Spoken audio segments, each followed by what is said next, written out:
నమస్తే, నేను మధు.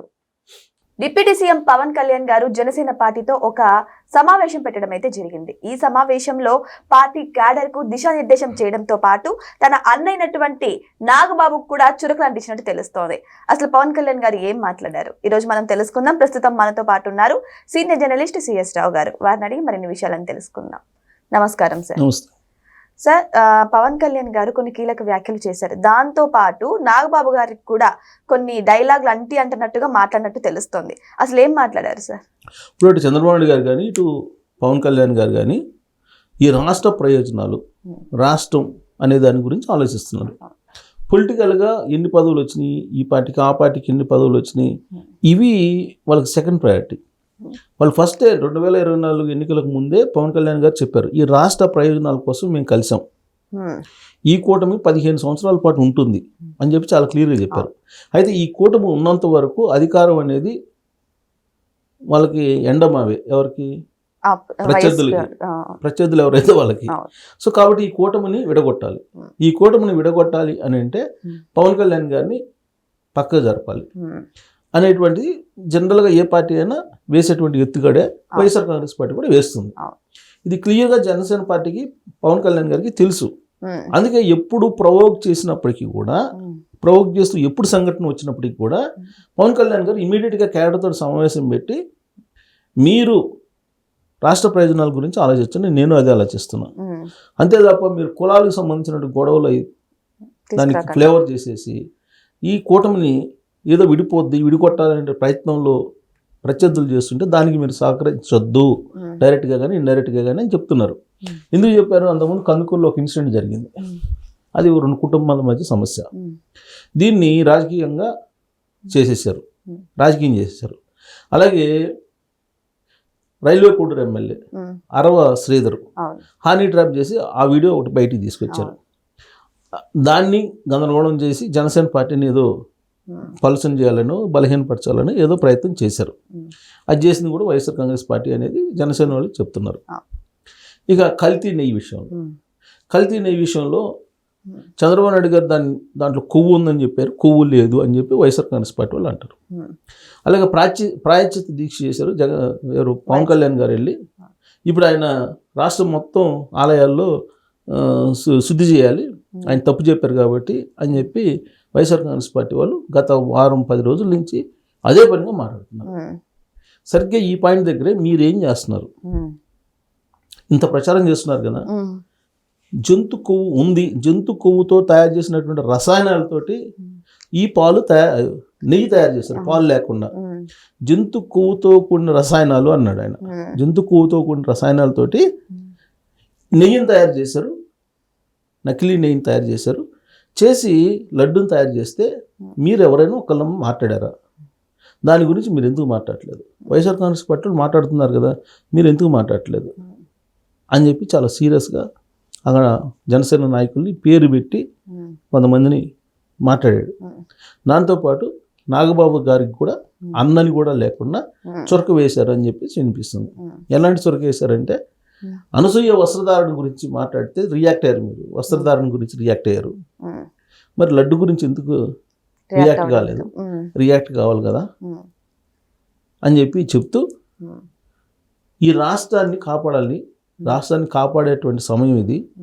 ఇక్కడ ప్రత్యర్థులు ఎలాంటి దుష్ప్రచారం చేస్తున్నారో దాన్ని అడ్డుకునేటువంటి ప్రయత్నం చేయాలి, పబ్లిక్ నిజాలు చెప్పాలి, పబ్లిక్లో ఎప్పటికప్పుడు నిజాలు చెప్పి వాళ్ళకి తెలియజేయాలి. 100కు 100% కల్తీ నెయ్యితో లడ్డూలు తయారు చేశారు అనేది రిపోర్ట్ ఉంది, ఎన్డీడీబీ రిపోర్ట్ ఉంది, ఎన్డీఆర్బీ రిపోర్ట్ ఉంది. ఇన్ని రిపోర్ట్లు చెప్తూ ఉన్నాయి, మీరు ఎందుకు చెప్పట్లేదు ప్రజలకి? మీరు వెళ్ళి చెప్పాలి కదా, ఎందుకు చెప్పట్లేదు? ఈ చెప్పకుండా అనవసరమైన రాద్ధార్థం వస్త్రధారణ గురించి, లేడీస్ వస్త్రధారణ గురించి ఆమె ఎవరో మాట్లాడితే మీరు ఎందుకు దాన్ని మాట్లాడారు? అంటే దాని కారణంగా పార్టీ డ్యామేజ్ అవుతుంది అనేటువంటిది ఆయన గ్రహించారు. విధానపరమైనటువంటి నిర్ణయాల మీద మీరు కాన్సన్ట్రేషన్ చేయండి, అంతే తప్ప చిన్న చిన్న ఇష్యూలు, రోడ్డును పోయేటువంటి ఇష్యూలు అన్నింటినీ మీరు నెత్తినేసుకొని వాటికి పార్టీకి ఆపాదించేసి పార్టీకి డ్యామేజ్ చేయద్దు. మీరు పార్టీ కులాల ప్రాతిపదికన పెట్టినటువంటి పార్టీ కాదు. ఒక కులానికి ఈ పార్టీని మీరు పరిమితం చెయ్యొద్దు. కావాలని కొంతమంది ఈ పార్టీని కులాలకి పరిమితం చేయాలనేటువంటి ప్రయత్నం చేస్తున్నారు అని ఇండైరెక్ట్గా పద్మనాభరెడ్డి గారి గురించి కోట్ చేశారు ఆయన ఇండైరెక్ట్గా. ఎందుకు? ఆయన రాసిన లెటర్లో కేవలం కాపు కులం కోసమే జనసేన ఉన్నట్టు, కాపులకి అన్యాయం జరుగుతుంది, అంబటి రాంబాబు గారికి ఆయన్ని అరెస్ట్ చేస్తే కాపులందరిని అరెస్ట్ చేసినట్టు ఆయన ఫీల్ అవుతూ లెటర్ రాశారు. సో కాబట్టి ఇది నేను కాపుల కోసం పెట్టిన పార్టీ కాదు, ఒక కులం కోసం పెట్టిన పార్టీ కాదు. ఈ పార్టీ సిద్ధాంతం ఏంటి? మతాలు ప్రస్తావన లేనటువంటి కులాలను కలిపేటువంటి సిద్ధాంతం ఈ పార్టీ మూల సిద్ధాంతం. ఈ పార్టీ మూల సిద్ధాంతం తెలియకుండా మీరు కులాలకి, ఒక కులానికి ఈ పార్టీని పరిమితం చేయొద్దు దయచేసి. రాష్ట్ర ప్రయోజనాల కోసం 15 ఏళ్ల పాటు కలిసే ఉంటుంది కూటమి, వాళ్ళు ఇన్ని చేసుకున్న ప్రత్యర్థులు, ఇది మీరు ఫిక్స్ అయిపోయింది, ఈ దిశగా మీరు పనిచేయండి అని చెప్పి ఇంక్లూడింగ్ నాగబాబు గారితో కూడా కోట్ చేస్తూ ఆయన ఒక దిశానిర్దేశం చేసినట్టు మనకి వస్తున్నటువంటి న్యూస్. అంటే చాలా క్లారిటీగా ఉన్నారు పవన్ కళ్యాణ్ గారు. ఆంధ్రప్రదేశ్ బాగుపడాలంటే, ఆంధ్రప్రదేశ్ అభివృద్ధి చెందాలంటే 15 ఏళ్ల పాటు కూటమి అవసరం అని చెప్పి ఫిక్స్ అయిపోయారు ఆయన. దానికోసం ఏం త్యాగం చేయడానికైనా సిద్ధపడ్డారు ఆయన. ఆయన తెలుసు, ఇప్పుడు ఆయనకన్నా పార్టీ పెట్టినట్టు ఆయనకన్నా మిగతా వాళ్ళకి తెలియదు కదా.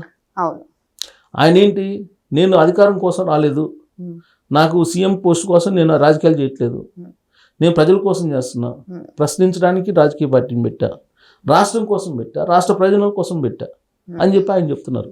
ఇంత క్లారిటీగా చెప్తుంటే క్షేత్రస్థాయిలో ఉండేటువంటి కొంతమంది నాయకులు వైఎస్ఆర్ కాంగ్రెస్ పార్టీ ట్రాప్లో పడిపోయి ఈ కూటమి మధ్య గ్యాప్ తీసుకొచ్చే ప్రయత్నం చేస్తున్నారు. ఇప్పుడేంటి, ఇప్పుడు అంబటి రాంబాబు గారిని అరెస్ట్ చేయటం, అంబటి రాంబాబు గారి మీద దాడి చేయటం, వీటన్నిటిని కూడా కాపు సామాజిక వర్గం మీద దాడి కింద క్రియేట్ చేసిన ప్రయత్నం చేస్తూ ఉన్నారు. దానికి పవన్ కళ్యాణ్ గారు స్పష్టత ఇవ్వడం జరిగింది. అలాగే జోగి రమేష్ గారు, ఆయన ఏదో బీసీకి సంబంధించి బీసీ నాయకుడు బీసీ మీద జరిగినటువంటి ఒక దాడిగా క్రియేట్ చేసిన ప్రయత్నం చేస్తున్నారు. ఇది బీసీల మీద జరిగే దాడి కాదు, కాపుల మీద జరిగిన దాడి కాదు. మళ్ళీ దీన్ని వంగవీటి రంగాకి మళ్ళీ లింక్ చేశారు. వంగవీటి రంగాకి లింక్ చేసి ఆ రోజు వంగవీటి రంగాన్ని ఇట్టు చేశారు, మళ్ళీ ఇప్పుడు ఇట్టు చేస్తున్నారు. ఇట్లాంటివన్నీ చేసి రకరకాల ప్రయత్నాలు చేస్తున్నారు. అందుకే వాళ్ళు చేసేటువంటి ప్రయత్నాలని మీరు పక్కన పెట్టేసి వాళ్ళ ట్రాప్లో పడకుండా రాష్ట్ర ప్రయోజనాల గురించి ఆలోచించండి అని చెప్పి పవన్ కళ్యాణ్ గారు ఎప్పటికప్పుడు ఇలాంటి డిస్టర్బెన్స్ జరిగినప్పుడల్లా ఆయన ప్రయత్నం చేస్తున్నారు. చంద్రబాబు నాయుడు గారు కూడా ప్రయత్నం చేస్తున్నారు. చంద్రబాబు నాయుడు గారు కూడా మీరు చెప్పారు, క్లియర్గా చెప్పారు, ఫోన్ కాన్ఫరెన్స్ పెట్టారు అందరికీ. మీరు వాళ్ళు చేసేటువంటి ప్రొవోకింగ్కి మీరు పాల్పడద్దు, మీరు దాడులు చేయడం కరెక్ట్ కాదు, సమయం పాటించండి, దాడులు అనేది తెలుగుదేశం పార్టీ డిఎన్ఏలో లేదు, మీరు ఎందుకు దాడులు చేస్తున్నారు, మీతోటి వైఎస్ఆర్ కాంగ్రెస్ పార్టీ కోర్టులు ఉన్నారేమో చెక్ చేసుకోండి, మీతోటి అలాంటి కోర్టులను కలవనివ్వకండి, పార్టీకి చెడ్డ పేరు తీసుకురావద్దు, ప్రభుత్వానికి చెడ్డ పేరు తీసుకురావద్దు, అభివృద్ధి జరుగుతుంది, ఇప్పుడు కేంద్ర ప్రభుత్వం సహకరిస్తుంది, రాబోయేటువంటి విజన్ తోటి మనం వెళ్తున్నాం, వీటి గురించి ఆలోచించండి, విధానపరమైన అంశాల గురించి ఆలోచించండి, జరుగుతున్న అభివృద్ధి గురించి ప్రజలకు చెప్పండి, అంతే తప్ప ఇట్లాంటి వ్యవహారాలని పార్టీకి నష్టం కలిగించేలాగా మీరు తీసుకోవద్దు అని చెప్పి క్లియర్గా ఆయన కూడా దిశానిర్దేశం ఇవ్వడం జరిగింది. సో పవన్ కళ్యాణ్ గారు ఈ జరుగుతున్నటువంటి ప్రత్యర్థుల రాజకీయ వ్యూహాల్ని చిత్తు చేసేటువంటి ప్రయత్నం ఇప్పటికప్పుడు చేస్తూ ఉన్నారు. దాంట్లో భాగంగా ఆయన మీటింగ్ పెట్టుకున్నారు. సో ఏదేమైనా సరే నిజాలు నేను ఒక్కని చెప్తే సరిపోదు, ఉన్న ఎంపీలు ఎమ్మెల్యేలు కూడా అందరూ కలిసికట్టుగా ప్రజలకు చెబితేనే నిజాలు అర్థమవుతాయన్న రీతిలో అయితే పవన్ కళ్యాణ్ గారు మాట్లాడడం అయితే జరిగింది. మరి పవన్ కళ్యాణ్ గారు దిశానిర్దేశం చేసిన తర్వాత అయినా వీళ్ళల్లో మార్పు వస్తుందేమో, వెయిట్ చేసి చూద్దాం. Thank you so much. Thank you.